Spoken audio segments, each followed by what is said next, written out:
Another day, another luto na sad mga day. Magluto kog sitaw rings. Tara, uban ko nyo diri sa mong bukid.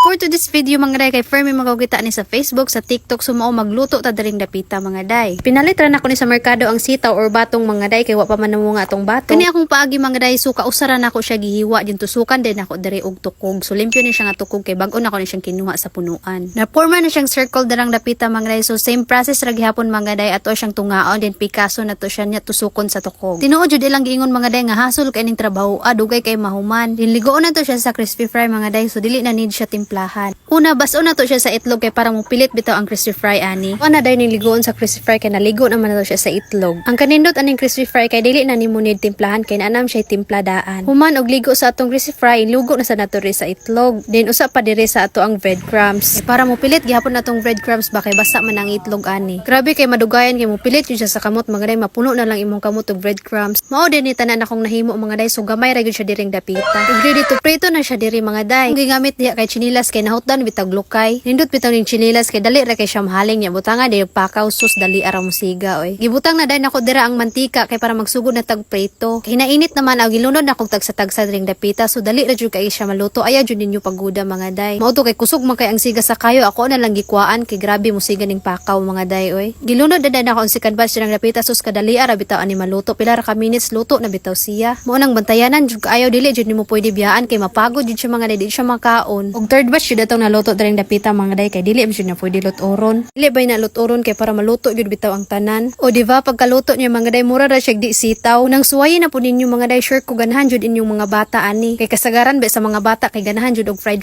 ba, dili kay sila hilig og sabaw. Pero kasagaran ra dili tanan. Mauto kay naluto naman diri ang tanan, sumoto nagmix ko diri og ketchup og mayonnaise. Mao ni ato ang sauce mga day, tugna-tugnaan sa ato ang sitaw rings nga grabe kalami. Mao ra jud ni madali-dali nako nga tugnaanan diring dapita mga day, isagol ra nako ni sila. Og finally humana jud nako diri tanan mga day, so ready to kaon na gyud siya diring dapita. O diba sinong mag-aakalang sitaw yan mga day, so grabe kalami. Tingin pa lang ulam na cherries.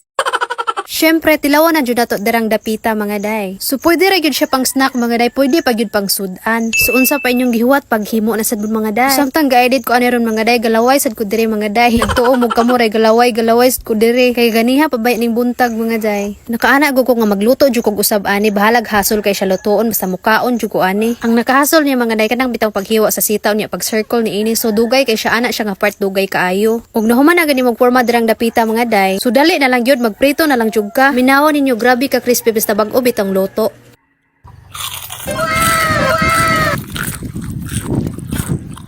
Ug maura to mga day, thanks for watching. Bye-bye!